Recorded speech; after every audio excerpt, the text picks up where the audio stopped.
with the CDBG program, we have something called the 108 loan guarantee. It's probably the worst name of a program you've ever heard. It sounds so exciting.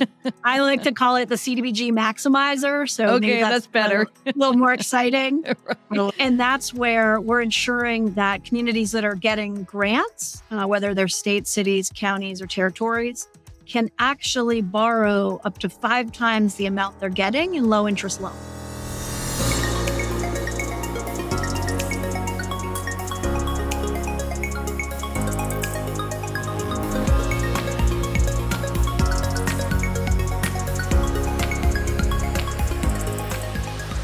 Hello to all and welcome back to The Rural Impact, a podcast that works hard to connect the dots between policy and rural everything, or at least everything we can think of, and put into what we aim to be an enlightening and informative conversation. And if you're new to the community, I'm Michelle Rathman, and I am elated, and I mean that you're here wherever that is, and however it is you found us, we're glad that you did. Okay, today is what we refer to around here as a Rural Impact Extra Day. It's not an extra day of the week, of course, but it's extra for us because it's a podcast episode that's popping up at a Thursday that you weren't expecting. And that's because, of course, we're smack dab in the middle of our series focused on rural housing and homelessness. If you've been listening, and if not, please go back and listen to these episodes. We'd be appreciative if you would. We've had conversations about the lack of rural housing inventory, policy associated with increasing access to capital and resources to address said housing shortages. We've talked about policy working to cap the percentage of how much of a person or a family's income will be spent on rent, which right now, I think, if I recall, is about 30% of their earnings. We've been promoting National Healthy Homes Month, which is April, and heard from the executive director of the National Center for Healthy Housing on the impacts of unhealthy housing in rural places. Very enlightening conversation. And in our last episode, I had a moving and eye-opening conversation with Elizabeth Carpenter-Song. And Elizabeth shared her immersive research captured in her outstanding book, Families on the Edge: Experiences of Homelessness and Care in Rural New England. If you have not read her book, I really encourage you to do so. It just puts such a different lens on the subject of homelessness.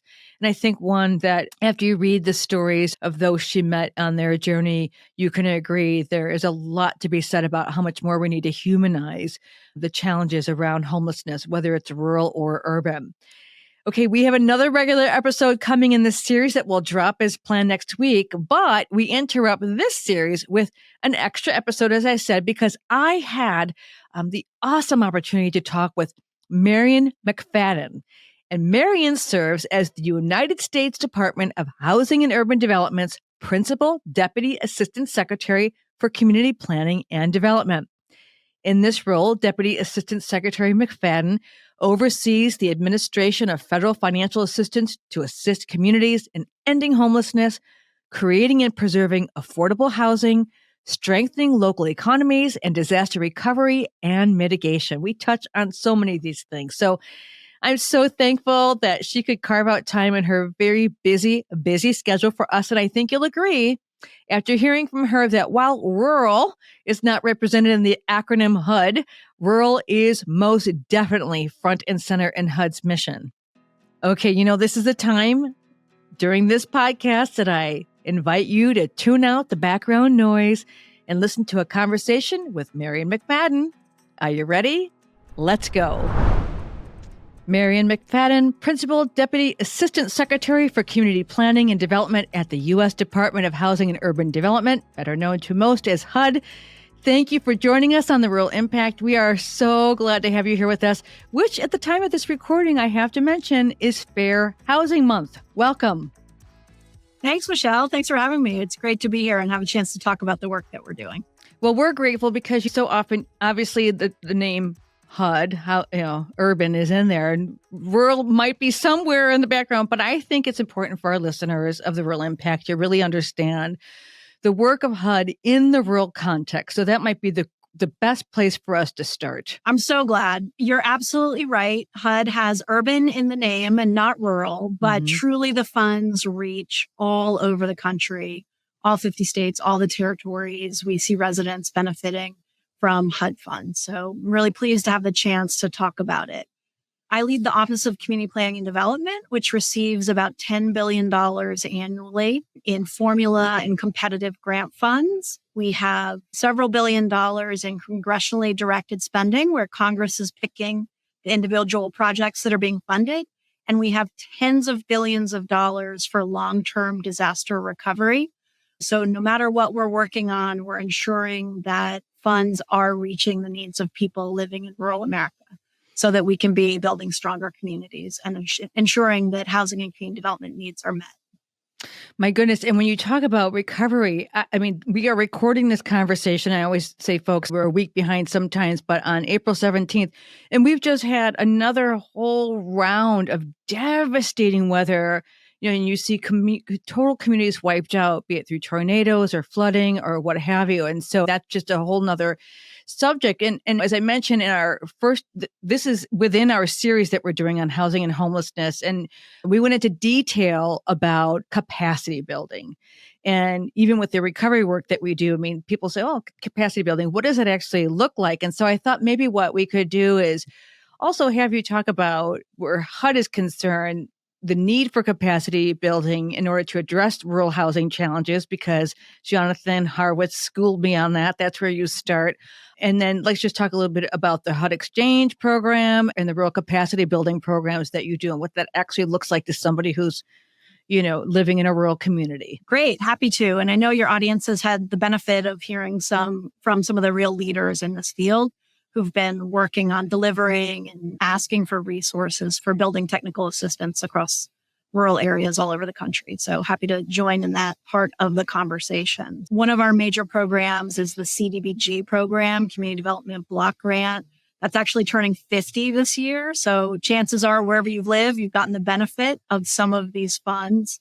And that funding goes to all of the states and to larger communities, but the states push funds out to 6,000 small communities across the country every year.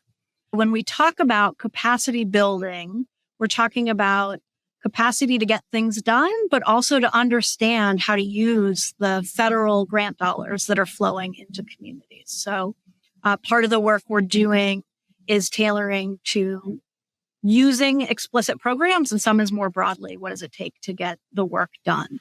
With the CDBG program, we have something called the 108 loan guarantee. It's probably the worst name of a program you've ever heard. It sounds so exciting. I like to call it the CDBG maximizer. So okay, that's better. A little more exciting. Right. And that's where we're ensuring that communities that are getting grants, whether they're states, cities, counties, or territories, can actually borrow up to 5 times the amount they're getting in low interest loans. And those loans are guaranteed by the government. So we have seen those loan guarantees do some really incredible things in different communities. For example, in Pennsylvania, the state and some counties worked together to get a loan guarantee to save one of their big employers, the 184 Lumber Company. Oh, wow. They also did some work around a department store, Boscov's, right? So you may think about us as affordable housing dollars only, but we're really in there ensuring that jobs and businesses are retaining the employees they have and having the opportunity to build and to go forward. When I was at a nonprofit called Enterprise Community Partners, I got the chance to work in rural communities around capacity building dollars. And I remember saying to someone, why do you need ongoing capacity? Why is it important every year? And he said to me, because everything changes all the time. Our housing needs change, where the economic opportunities are changed. And that's something I've really taken with me. And so ensuring that as we're doing capacity building, we're making our expertise and sharing it in rural America, we're understanding that we need to equip people with the best thinking and the best understanding of what's possible. What you say just makes my brain churn, because I think about this, on this podcast, we work at connecting the dots. I mean, that's so important between policy and rural everything. And I think about your work, and then I think about the work of, for example, the Department of Labor's work. And this is the parts that fascinate me, because if we're going to attract large factories into rural communities and businesses, tech industry in rural communities, healthcare in rural communities, education, we have to have housing. We have to have affordable, accessible housing. And so let's talk just a little bit about the Rural Gateway program. I mean, I've been through the website. There's a lot of interesting places that you can go. And then I want to shift the conversation to some other things that you're doing. But part of the capacity building is connecting people with the right resources at the right time, might be a good way to say it. Yeah, that's a great way to say it. So happy to talk about the Rural Gateway, but let me even take a step back a little bit to talk about the work. So our acting secretary, Adrian Todman, pulled us all together across all of HUD, not just my office, but everything we're doing to ensure that we are coordinating around the way that funds are reaching people in smaller communities. So she created the Rural Prosperity Coordinating Council, so that we have a lasting entity inside of HUD that's committed to strengthening our impact in rural communities. So that council's been really active on a number of fronts, including listening to rural communities, right? We have to start with understanding what's needed, streamlining our definition of rural when we can in our programs so that it's easier for the funding to get to rural communities, and coordinating across the federal family, especially with our partners at USDA, so that we're not asking different things of communities when possible. So we're working together to meet needs instead of saying, you all need to become experts in what we're doing. We're trying to better understand what's needed and then see how we can bring our expertise. That culminated in the launch of rural.gov, which is a way for folks to check up on what's going on in the federal government without having to get inside of every agency's website. So good. Yeah. I love that. If any of you, if you've seen a previous episode where we had Tony Pippa on, and Tony Pippa's famous, spaghetti chart, we call it a hot mess of all the agencies serving all the different programs. And there's so much. On one hand, it's really promising because there is so much going on. And the other hand, it's very confusing because there is so much going on and a lot of wires cross. And I really amplify what you're saying with rural.gov because it does make it easy to navigate that. And it can be very intimidating to say, community leader or somebody who wants to invest in housing to say, gee, I think I'll just call the Department of so-and-so and so-and-so. You've made it easy to navigate through those channels. And along those lines, you've got, as we just talked about, the Rural Gateway program and maybe some specifics, if it's helpful, about how that might work for some of our listeners. And then I want to get into some number crunching, if you will, and talk a little bit about some of the homeless challenges that we know we're facing in rural as well. So like specifically the clearinghouse, I mean, it was established in like 1998 or something like that. But I'm just curious if you could share with us a few things about the peer-to-peer network for local development agencies. I myself was fascinated to hear, and I don't know why I didn't know this, that you had offices in pretty much every state. Yeah, we try to meet people where they are. I wish we could be in every single state. But we are out in community, right? We're not just all sitting in Washington, D.C. making policy. We're there to support recipients of the funding to make sure they can make the best choices. So back since fiscal year 1998, Congress authorized us to have an Office of Rural Housing and Economic Development at HUD, which includes the clearinghouse that you mentioned for federally designated rural and underserved communities. So we're working with communities like the lower Mississippi Delta River region, Appalachia's distressed communities, Colonia, and of course, federally recognized Indian tribes. That's the Rural Gateway that you mentioned.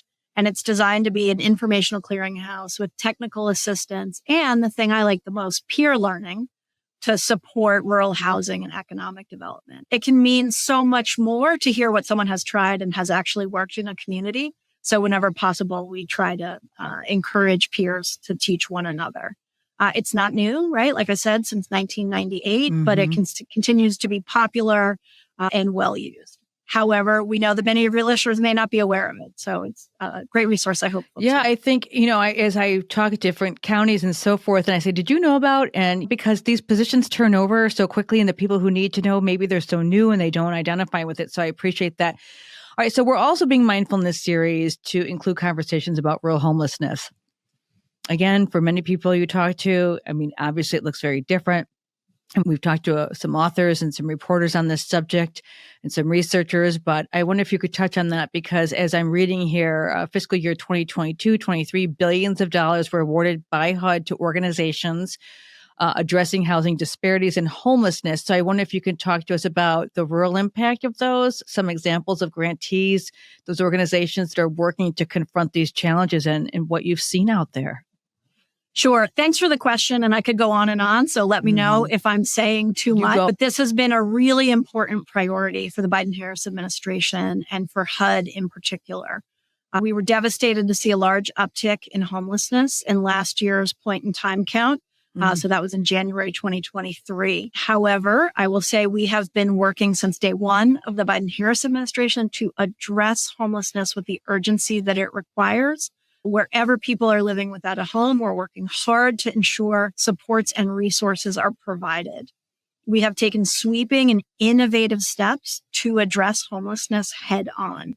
We know that we know how to solve homelessness. There are people all over the country who have made it back on their feet. And so we know what works, but we know that we need additional resources to keep funding the cycle that works in supporting people. So we put a historic influx of $5 billion into communities through the Home American Rescue Plan program. People may have heard it called Home ARP. And that's for use for affordable housing, rental assistance, non-congregate shelter, and supportive services. So all kinds of communities, including rural communities, have benefited. We're projecting that we'll see 22,000 new rental units and 25,000 units of housing for people who are experiencing homelessness or facing housing instability. Excited to see those projects move forward. Earlier this year, we put out $3.16 billion in grants for homelessness assistance. So that's in more than 7,000 projects. That's the largest ever amount of funding provided to address homelessness through our Continuum of Care program. We're excited about the expansion of housing and services for people who are experiencing homelessness, including survivors of domestic violence and sexual assault, stalking. We want to make sure that resources are available for people when they need them the most. And we have focused on the unique needs of rural communities. We have a youth homelessness demonstration program, or YHDP, where we're supporting young people and helping set direction in how their needs are met across a range of housing programs, rapid rehousing, permanent supportive housing, transitional housing. And we included a rural bonus there to support applications coming from rural America. And in 2023, we had the opportunity to do a special award of funds for addressing homelessness for both unsheltered homelessness and rural homelessness. We awarded almost $500 million to 62 communities in 35 states. Wow. And then we're able to partner those grant dollars with 3,300 stability vouchers. So we're really bringing everything we can to the table to address this challenge of homelessness, but understanding that rural communities have unique needs and funds have to be made available exclusively for rural communities. Everything that you just shared, I will make sure that we reference as much as we can, and better still, we'll put the links on the website so that people can read for it themselves, because in this series, I don't want to put the cart before the horse, but we do talk about teen homelessness. And what we find is obviously state by state policies are different. And to me, the programs that you're describing truly are like, they are the safety net. In particular, if there are not levers in place to make sure that there's priority funding at the state level, you all are doing what you can to make sure that those resources are available. Oh my gosh. So from what I understand, the time we have left, the time of this recording, the conference is that HUD proposed levels of funding, if adopted by Congress, would cut some of the programs that we had a conversation with Jonathan about this that are most important in rural areas. So, for example, what I read was community development block grants, or as you said, CDBGs, would fall from $3.3 billion in 2024 to $2.9 billion in 25. And then on the other side, Native American housing would see a sharp drop from 1.1 billion to 820 million. So what can you tell our listeners about the needs and nuances of this funding, and what's important for us to understand when we advocate to ensure that resources continue to come into rural places that need it, not the least or the most, but that need it? Yeah, the CDBG program, as I mentioned, is 50 years old this year, and that's because of the advocacy that you're talking about. That's because members of Congress have heard from communities that it's important, it's needed, it's well used. and needs to remain available for community. This year, the president had agreed to budget caps, right, extending into the fiscal year 2025 budget. So that led to some tough choices. But the budget is so much more, right? There are two sides to the budget. And when you look at the request for housing as a whole, including the mandatory side of the budget, there's really a large ask for investment in affordable housing, including addressing homelessness, including creating new homeowners and providing supports for people no matter what kind of housing they have or no matter what kind of housing they need. We know that there is a great need out there, and we know that the programs that we have and the work that people are doing is working for the folks who are benefiting, but there's a need to go larger. That's why we saw a large ask across the budget as a whole. Also, I've been really excited to hear the president talking about housing. I mean, even in the State of the Union, and really elevating the issue so that it becomes a commonplace conversation, not just a conversation among people who need housing or those of us in the affordable housing field. Well, I know also that you are doing so much work around taking care of veterans' needs where housing is concerned. There's a whole nother arm of the work that you're doing that's addressing, as we talked about earlier, disaster recovery that is affected by climate change as well. That's a whole nother conversation. And before we close out, I know that you have something that it's exciting and right at the tip of your tongue that you want to share with us. So what is that news? Oh, Michelle, thanks for asking. This is one of my favorite things to talk about. We have new grant funding available for manufactured housing residents in manufactured housing communities. This is called the PRICE program. Okay. We have $225 million that is available for replacing old manufactured housing units that have become obsolete, for improving infrastructure, and for addressing resilience needs of disaster-prone communities. So that notice of funding opportunity is on the street now. The applications are due in June. So check out the PRICE program. Okay, the PRICE program. We're going to put that link right on our website too, so you have no excuses for not being curious. With that said, oh my gosh, Marion McFadden, Principal Deputy Assistant Secretary for Community Planning and Development at HUD. We thank you so much for your time. Mean that for joining us. Really illuminating conversation. And we want to hear more. I think it's important. So if you've got something else to share with us, you are welcome back anytime. And to all of you, you know, I say these are not light subjects. We hope they have enlightened you. And of course, every road to quality of life is paved by policy. So stay tuned to this. Get curious. Go to the websites that we reference so you yourself can stay in the know. Be sure to rate us, leave us your comments. Don't forget to subscribe and receive our blogs and all the other good stuff that we like to send out to populate your inbox. Until next time, take good care of yourself and everyone else around you. What's the first thing that comes to mind when you hear rural? Is it agriculture, recreation, country, or maybe even elections? Rural can't be defined by one word, one place, or one population. However, we can connect the dots between rural quality of life and policy. And that's what the Rural Impact is on a mission to do. If your organization advocates for rural policies that contribute to thriving rural communities, we invite you to join our partner network. By joining us, you can tap into a wealth of resources, expertise, and a network of like-minded organizations. Discover how we can help you expand your rural reach and share your impact. Visit theruralimpact.com to connect with us. That's theruralimpact.com.